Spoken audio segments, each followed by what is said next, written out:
Wrong week to quit sniffing glue. Excelsior! Someday I'll find out what that means. Greetings, it's Saturday early evening, and as I threatened to do in last week's video, I have started doing the masking on the secondary hull pieces for the Excelsior, and as tedious as the ring was to do all of that masking yesterday, this has gone on swimmingly. This is more like it. This is the fun stuff. What I've done is I've masked this area where I had all that patchwork of patterning going on, and now I am masking the areas here that I wish to keep black for the windows of the shuttle bay. And then we spray light gray over top of it. This gray is fooling the eye. You think it's going to be the color of a ship, but this is the primer gray. And once I start putting the whites and the very light grays on here, you're really going to start seeing a difference. And you'll want to know, and you'll know why we have masked that off. But when you're only seeing the blue and the gray, not only is it rising a civil war within you, but it's giving you a false sense of how light that gray is actually going to be. Okay, these masks are designed to be a pretty darn close fit, but if you find that you're just the littlest bit off on it, you can use an X-Acto and trim it down. The nice thing about this kit is it has these healthy indents, so I just rub my old fingernail in there to kind of accentuate that difference, and then take a really sharp X-Acto and just trim that little bit out to custom fit it. Well, good morning and welcome back. It is Monday. It is the week before Halloween of October 2016. Just to give you some historical context, we are continuing work on the Excelsior and the bat plane this week, and I think I'm going to get a good chunk of work done on the Excelsior. It's not, since I'm not lighting it, it's just going to be a lot of paint and some decals and some final construction, and we're going to be done. Bat plane is still in the wings, no pun intended. Once I get this to a point where it's out drying, I can concentrate. The desk is just too small to put both projects on at the same time. And so let's get cracking. Let's get to it. Okay, here you can see the masks are in place, even on this shuttle bay, which I am not using. But the masks are in place on the top of the saucer and on the bottom, and on the deck of the secondary hull and on the belly. Okay, the time has come to put some paint down, and what I'm going to do is to start with a very light coat, or a coat of a very light gray. This is just a good base coat that is going to serve as a foundation for the rest of the paint job on the Excelsior. There'll be dark shades and there will be white highlights, but we need to start with a good mid-tone. So this is not going to be all that sexy or exciting, but next time you see these parts, you should be able to notice that they are noticeably whiter. Okay, everything's had a quick base coat of the gray, the very light gray on top of the templates, and you can see the muted yellow. In fact, yes, it has been painted. And you may wonder, well, was it that much lighter than the other gray? Yes, it was. This is the gray that was on it. You can tell by the parts that have not been painted yet. That's the gray that was on it. So yes, it is a lot whiter. Is it completely white? No, there's the completely white next to it. So there is room for highlights and shadows in this, but it is a good mid-tone. And here you can see the top with the base coat of the gray on it, which is a very light gray. And you can see that it is not a flat covering coat. You can see variations in tones and textures in there. That's all completely intentional. By airbrushing in the radial pattern, you can follow these nice grid lines out, and by doing that you introduce interest in tones and differences in panel color just automatically, because you're not putting a real flat coat over it. Okay, while everything else is drying, I went in and got the old Tamiya clears out and just sprayed the backs of the deflector dishes and the inside of the top of the engine so that you don't get any paint on the outside. Spray from the inside. Interesting that they still, even though you don't have these impulse engines anymore, they still included the clear parts for it. I guess somebody was not quite awake at the wheel when they were making up the sprue for the Excelsior. Oh me of little faith. Here it was late in the afternoon on Monday, and I was being all kinds of frustrated and despondent that I wasn't going to see any workmen here today. Well, they were not here very long, but they were very effective. And here's where the work stopped last time, and here's where they have cut the nice, well, they got one little brick hanging out there, but where they have chopped the brick further back so that they can run the drywall flush up against the walls and on both sides. So now that those have been trimmed out, that the rest of the blackboard can come down and we can get to finishing the wall. And everything here has got a thick layer of brick dust from the saw all over it. So you may see that's there with the little footprints in it, but so that'll all have to be swept up, and that's why the windows are open and there's a nice haze of brick dust everywhere. Well, it's Tuesday morning and I'm not getting any work done, and it's for good reason. I have real work being done on the house today. They cut through the wall, yay, it's finished, and they're doing some more trim work and some more framing today. So with all the banging and disruption and all that, can't really get my brain wrapped around the working on the Excelsior today. So we'll see how long they're here today. Been promised they'll finish up their stuff. Got electricians coming in this afternoon. One more inspection and then the drywall goes up, which is supposed to happen not today, not tomorrow, but let's see, that would make it Tuesday, Wednesday, be Thursday. And if that goes up, they may be having a drywall party Thursday or Friday. And we're talking about the vinyl for the outside. So things are finally picking up speed, which I'm very happy about. But that means I usually am tromping around watching them work and answering questions here and there. So Excelsior is kind of, I mean, it's here. It's just kind of off to the side. I may do some work this evening on it rather than during the day today. So that's where we are. Talk to you soon. Well, hello. It's noonish, around noonish on Tuesday. And I don't have to step over anything anymore to get through. Yes, I have a completed doorway. The framers have been here all morning. Got lots of progress to show. The closets have been framed in. The brick wall has been trimmed back. It's been boxed in so that they can put insulation in there. I am expecting the electricians back this afternoon to run the remaining boxes and the light switch box now that the deconstruction is done. I've got a step. Look at my nice little step.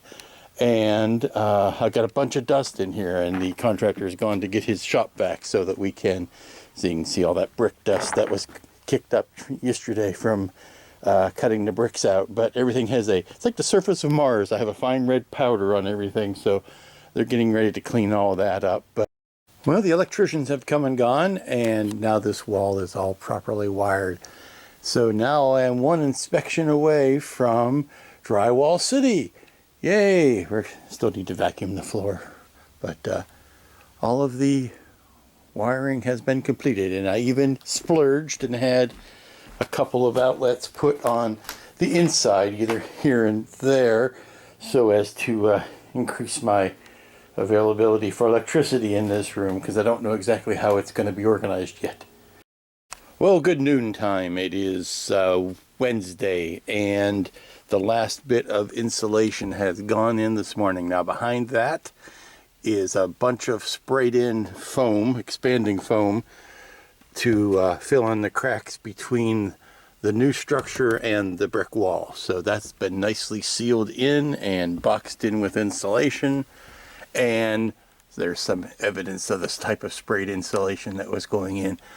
And while it's true I am kind of housebound waiting for the inspector to come, I can't really, just leave him a key because the house is opened up now. So what I'm doing to fill my quiet time is to get back to templating, or getting back to Aztekking the Excelsior.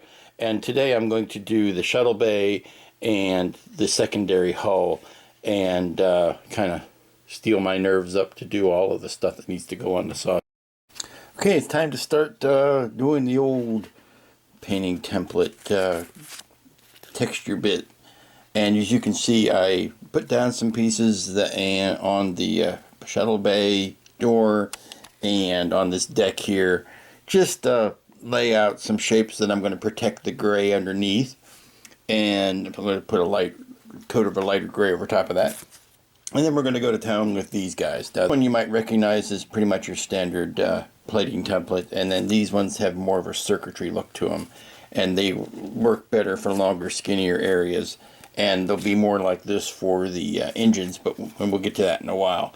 But the first thing I'm going to do is mix up a lighter gray. All I've done in here is just jam some paper towel in that cargo bay to keep it from getting any stray paint on it. I can plop that out later. So what I'm going to do is I'm going to put a gray accent color that's a little bit warmer of a gray than the rest of these. And I'm just going to shoot down through some of these templates, and then I'm going to bring that back up with a coat of the very light gray.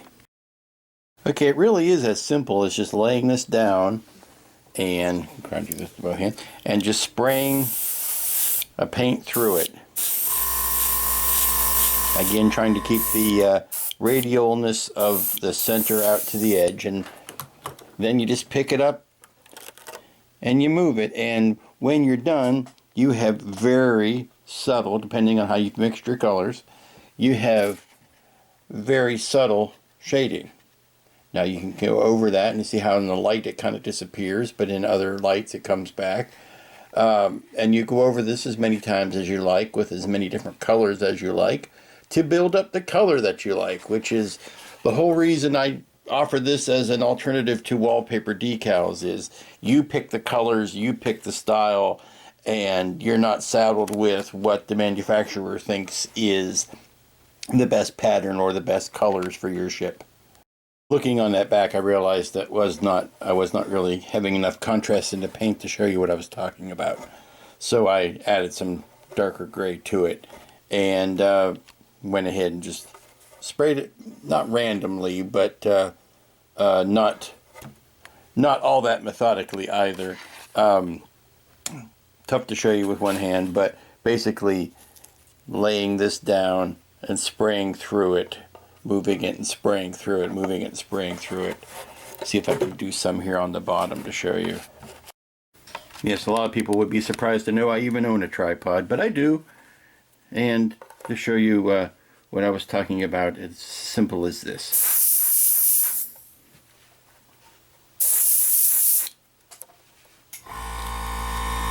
Sorry about the compressor noise. Okay, come on. As soon as I say it's simple, something has to go wrong.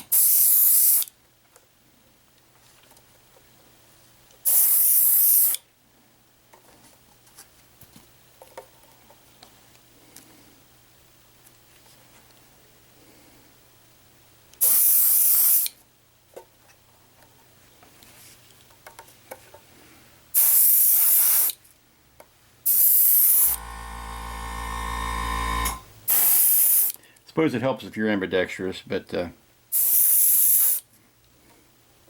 never have been myself. I don't think you're allowed to be ambidextrous in North Carolina. And you just do that until you're satisfied with the results. Now that's just an undercoating, and I will be putting the standardized templates on top of that. But it breaks up the surface in a not a unified way. It wouldn't be breaking up anything if it was unified, but it breaks up in a controlled way, let's say that. Make sure I'm still on camera. And I'm just going to lay this, and I'm always laying sticky side down. There you go, see? Even darker shapes than what was there the first time. I am trying to keep it perpendicular or parallel, either this way or this way. I don't like going off at weird angles. On a saucer, that's somewhat different because you are spraying radially. But when you're dealing with a a nacelle or a body, I like keeping it somewhat perpendicular or parallel. And I'm just adding. Now, this is covered up still. There's blue underneath that. If you can see that, there you go. Let's do some belly work here. Again, trying to keep it square on. And the question of how firmly you stick it down, like I've said before, is going to impact how sharp the shapes are. If you want them to be really crisp, you stick it down really well. If you want them to be fuzzier, you don't. Sometimes I'll just lay it on this side, which is the side with the adhesive up, and that way I'm not worried about it, you know, sticking down too much at all. But I want these ones to be fairly crisp. Time to put more paint in the brush. More paint in the brush. Paint in the brush. Paint in the brush. Straight out of the old Tamiya bottle.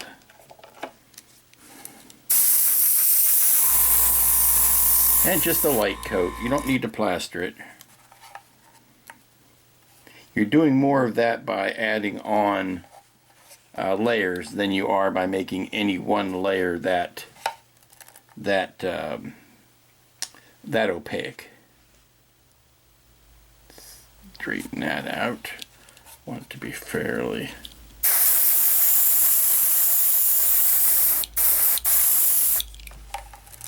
There. There's some noticeable ones. Now I'm going to be, obviously before this is all said and done, going to be blending this up and putting some whites on it. These are just the darkest ones. So this don't look at this and think that's the final appearance. Now that all of these have had a coat of the, look at the polka dots. Look at those horrible polka dots. Yes, they are horrible. They will get better. Don't worry, they'll get better. But they're horrible now. But now that this has the darker dots on it, we're gonna let that dry. See, this is how it eventually came out. So we're gonna let all that set up, and then we're gonna come back to it in a bit and do a lighter coat over top of it. Well, welcome back, my friends. It is Wednesday evening, a little bit later around Wednesday evening. You don't need to know what time it is, and I don't want to tell you. And it's time to put the white pass on here. Now, this has had the multiple gray passes. Now I'm going to put the white highlight pass on it. Hopefully you can be able to see the lighter, the white coat on top of all of this. And it still looks kind of a bit of a patchwork, but now it's ready for the blending. And then we'll blend that down with a very light gray that is not quite as white as that, but it'll give this an overall shift to the white tones. Oops, I need to do a little bit more on that top deck. I forgot. Let's do that. We'll catch that on camera. Hold a second. Yeah, we'll do this with, we'll put the white on here just the same way we did the rest of them, really. Laying it down. Now you want to make sure, I mean, it's almost impossible to do it, but you want to make sure you don't put it exactly over the same exact spot you had it last time, because then you're just going to end up painting over the same shapes with a different color, and that's not anybody's friend. So by slightly, moving it down and to the left or up and to the right or whatever from the last time, again, still trying to keep it square with the rest of the hull, then you'll know that you are not overlapping your shapes from the last or from the previous layer.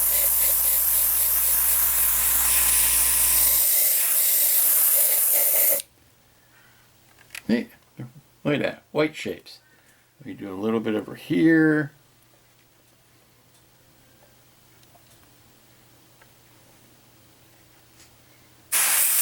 Oops, hold it still. Just out of the way after we show. There you go. Oops. That's the problem with doing this stuff live. You can never control it. And there you go. You can see the white on top of it. So let's do a little bit of that white on the saucer, because we're going to want some hot whites on the saucer as well. And we're going to use the same templates that we did when we did the darker gray. We're just going to maybe move them around a little bit and do it with white. And really, the amount of this that you do, strictly up to you. This is where your self-expression comes in. I mean, you're building a kit that somebody else has designed that you really don't have a lot of control over unless you're kit bashing, but you can control the color that you want to make it. Just little touches here and there. It's tough to get too precious about this at this stage because you are going to be covering this whole shebang with templates for the Aztekking, for the actual patterns that go in each one of these hull sections. So really all you can do at this stage is put some general undertones in that you are going to be using as a flavoring for the color that goes over top. Place where it can dry tonight. I think I'm going to let it sit for an hour or so. And then I'm going to put just a very, very light, and I mean exceedingly light coat of satin over top of it. Because, and I'll tell you this one reason, you don't want to put a lot of a clear coat over top of the vinyl. It'll cause it to curl up. And if it curls up, that means paint gets in underneath. That's no good.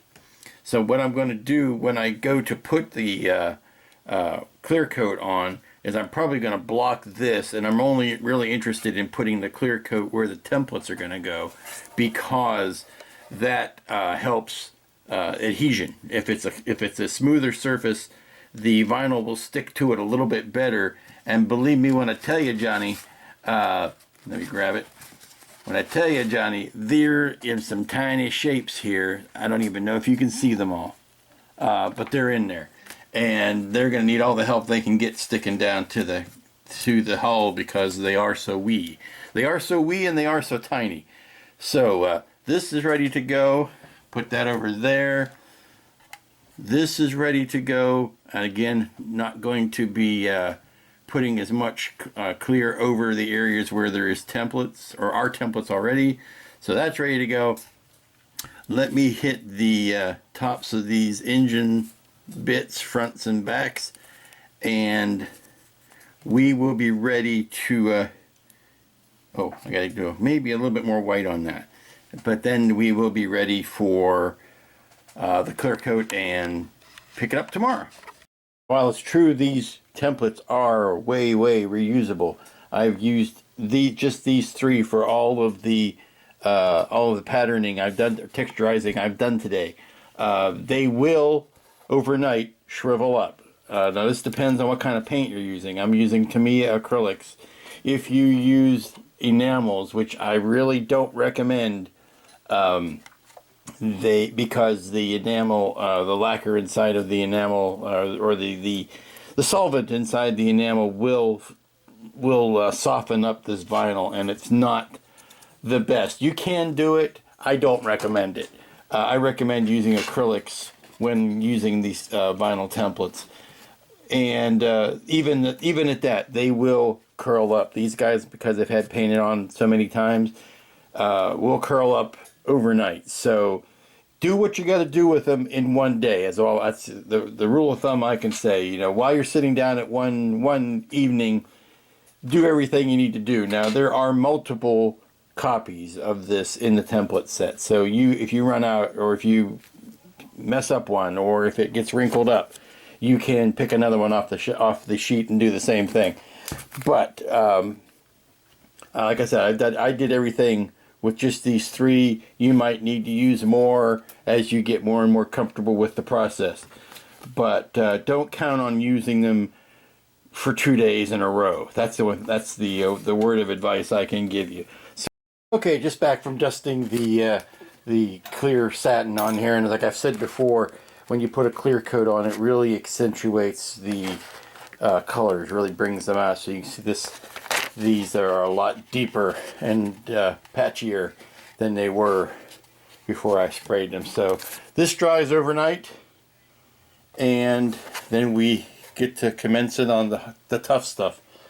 I'm going to put a lighter coat of white over this, and we may even be able to take the templates off so you can see what the light blue looks like, because this chunk will be mostly done by that point. Well, here's a bit of exciting news. Apparently I'm getting siding today. I wasn't expecting it, since I only talked to the guy day before yesterday about what colors I wanted and the style that I wanted, so apparently he was able to find it. He was intimating to me that perhaps it might be a week or two. So I've got a truck with a couple of guys out there waiting to put the siding up, and they're waiting for the siding to arrive. So perhaps by the end of the day I'll have something colorful to show you, at least on the outside. And now for the first look at the siding. Ta-da! Isn't that pretty? Now they have finished. It's a little after 3 and guys just left. They will be back tomorrow to finish. Obviously I was not counting on doing it all the way up to there and stopping. They've done what they've self-described as the easy stuff today. That gets all of the flats and straights before they have to do a lot of cutting.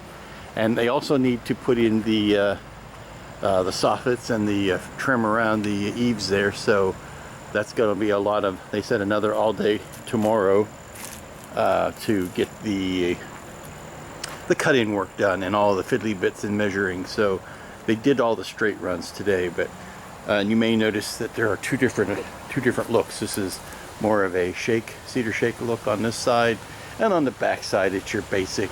It's the same color, but it's a basic straight run because it's the back and no one's ever going to see it. Well, hardly anyone. You don't put the money on the back side.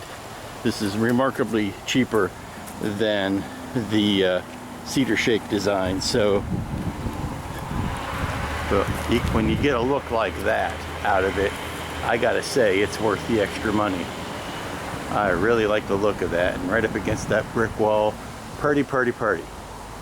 Now, one last note. Originally I wanted to have wood siding here and have it painted probably close to this color, but that wasn't in the budget, and I was moaning about not having the finish that I wanted, so I had to settle for, and I said I had to settle for this vinyl. And then I realized, it's probably the more appropriate building, the more appropriate that it is vinyl, because in a very real way, working with vinyl is what allowed me to afford to do this in the first place. So it's only fair to put vinyl back in as a tribute to the vinyl that made it possible in the first place. Hello, it's Friday and much work is being done. Outside, the gentlemen are finishing the trim on the vinyl siding, and that's going to be done today. The inspector finally came by this morning, and he passed everything with flying colors. So drywall will start on Monday. Yes, it's been delayed, but it'll finally, we're running out of other things to do, quite frankly. Once the exterior's finished, there's nothing left to do but the interior. So drywalling it is, and that'll be starting Monday. So I'm going to struggle to get something showy to show you today on the Excelsior, and if there's any time left, I'm sorry I keep putting the bat plane on the back burner, but maybe I'll have time to do something on that. But let's, if I don't get all the Aztecs down on the saucer, I will try to put the blending coat on this and maybe take these templates off and have something good to show you to finish out your week. So let's get cracking. Okay, we're starting on the Aztekking on the saucer, and I gotta tell you, it took me about 15 minutes to do this, which is made up, this is one of these, makes up 2 of these, and I'll tell you, the other ones will go quicker than that, because the first one you're always establishing the pattern. Once you've established the pattern, the rest of it's just a question of pulling them off and plopping them down. I found it works best if you separate the back vinyl from the wedges, so that when something pops off, it doesn't get, it may not drop onto the surrounding vinyl. Plus, you can always, if you have to move something around, you could just push it down onto the other parts of the wax paper, and you won't have to worry about it going too far. But this was a quick 15 minutes. Okay, in an effort to have something flashy to show you at the end of this Friday afternoon, I'm going to go ahead and put the saucer over to the side, because that's long and tedious, and I'll cover that in more detail later. But I'm going to do a blending coat on this to kind of knock all that down, leave hints of it, and then we're going to peel the vinyl off. So yes, we'll have a big revelation for the end of the work week. So let's put some, basically what I did was just make a nice light gray mix that I'm going to mist over all of this. And now you can see these have a nice dusting over them. They're a lot less contrasty than they used to be, particularly these engine caps. But this is brighter, it's whiter, it's happier, it's cleaner, it's neater. It is less obvious than it was before. And so we're going to let that sit for a couple minutes. And this piece is what I call a non-impact piece. I'm not using it anywhere. I'm including masks for it for people who want to use this particular shuttle bay, but I'm not using it. So I can go ahead and strip off the yellow masks that are protecting the blue paint here so you can see what they look like. And there you go, one shuttle bay with blue accents. Quite nice, quite nice. A little bit darker than maybe I would have liked it, but that's the joy of picking your own colors. Well, isn't that pretty? Yes, Bob took all of the vinyl off, and if you do it right, it comes out looking something like this. The blues are all there. You can see the same textured look in them. The deck on the top looks good. I got to take these little window covers off. Give me a few minutes and I'll do that. But this is ready for a coat of clear, and then I will finish. Actually, no, I need to put the guns in back here and some other detailing, and then a coat of clear, and then it'll be ready for decaling. Yes, I'm going to recommend you use the decal for this long blue stripe. I'm including vinyl in the template set, in the masking set, in case you want to try it. You know, I'm not that good with long pinstripes. Sometimes they'll start to waver on me. So using the decal, I think, in that instance is perfectly acceptable. And I wouldn't even try to paint those tiny red pinstripes. Those are definitely going to be decals. Let me get these windows off. There you go, much better. Nice, clean, even windows with nice, clean spacers in between them, and very beautiful. And then you're going to cover up the majority of them by doing that. So, pretty schwanky. But yeah, very happy with how this turned out. Like I say, ready for some glossing and some decals. I got to paint these details up in here. Easy enough to do. And now that the sun is starting to go down a bit, I can do a last minute closeout view of the addition. Yes, the outside is finished. There is one tiny detail, and that is the access door to the crawl space underneath has not been created, but I am assured by the same people who did the wonderful work on the siding today and yesterday that is something that they had to special order, so it's coming in. But look at all of that beautiful soffit work, and cedar shake look on this side, somewhat more industrial straight barn lap on that side. And then you get further back. There you go, there's the whole view. Again, so very happy with how this turned out. The exterior, that is. Let's go look inside. And here we are on the inside, and this will be the last time you'll see these, I promise, because Monday we are set for drywall. Yay! All of this stack of drywall will go up on those drywalls, and we will be down to just the trim and the painting. Yes, it's coming. It's all coming together. It's all happening. It's all happening. I gotta push that piece of insulation back up. The inspector pulled that down today when he was poking around with his stick of truth. And yay. Again, last time you'll be seeing these bare bones. Well, that's going to do it for this week. I'm sorry to say I was made a liar and did not get to the bat plane at all, but that was, here comes the excuses. That was because of the how the work went here, plus having to fulfill a vinyl order, which took time away from the modeling work that I, so desperately want to do. And when we pick this up next week, I promise to get back to the Batplane because we've got a big chunk of the Excelsior done. Secondary hull mostly done, except for decals. I'm going to continue to put the saucer templates on. Next week's report, I'll show you the finished of that. And then we'll get on to those pesky engines. So until next week, when you will no longer be seeing this installation and you'll be seeing drywall, have a good week. Be good to each other. Have fun. Stay safe. And I'll see you here. Well, not here, but back in the studio. I'll see you back in the studio next week.